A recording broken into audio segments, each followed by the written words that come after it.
Praise the Lord. இன்றைய நாளிலும் ஆண்டவர் நம்மோடு இடைபடுகிற வார்த்தை 1 பேதுரு 3 அதிகாரம் 12 கர்த்தருடைய கண்கள் நீதிமான்கள் மேல் நோக்கமாயிருக்கிறது, அவருடைய செவிகள் அவர்கள் வேண்டுதலுக்கு கவனமாயிருக்கிறது.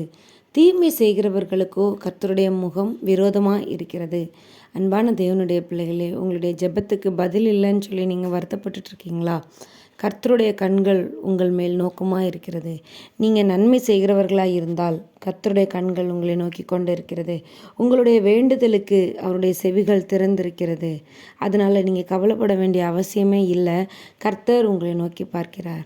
ஒருவேளை நம்ம தீமை செய்கிறவர்களாக இருப்போமே ஆனால், ஆண்டவருக்கு பிரியமில்லாத காரியங்களை செய்கிறவர்களாக இருப்போமே ஆனால், அவருடைய முகம் நமக்கு விரோதமாக இருக்கிறது. கர்த்தர் நமக்கு விரோதமாய் நின்றால் அவர் முன்னிற்கத்தக்கவன் யார்? அதனால ஆண்டவருக்கு பிரியமில்லாத வழிகளை விட்டு மனம் திரும்பி நீதியின் பிள்ளைகளாய் நாம் வாழும் பொழுது கர்த்தர் நம்மை நோக்கி பார்க்கிறார்.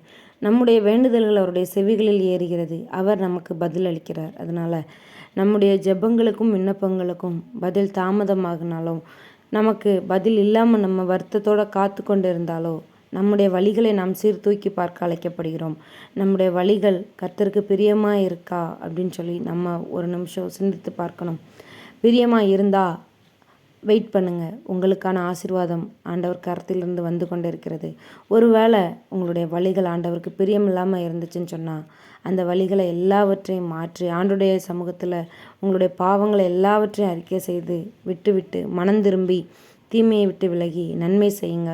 கர்த்தர் உங்களை நோக்கி பார்த்து உங்களுடைய ஜெபங்களுக்கு பதில் கொடுத்து உங்களை ஆசீர்வதிப்பார். God bless you.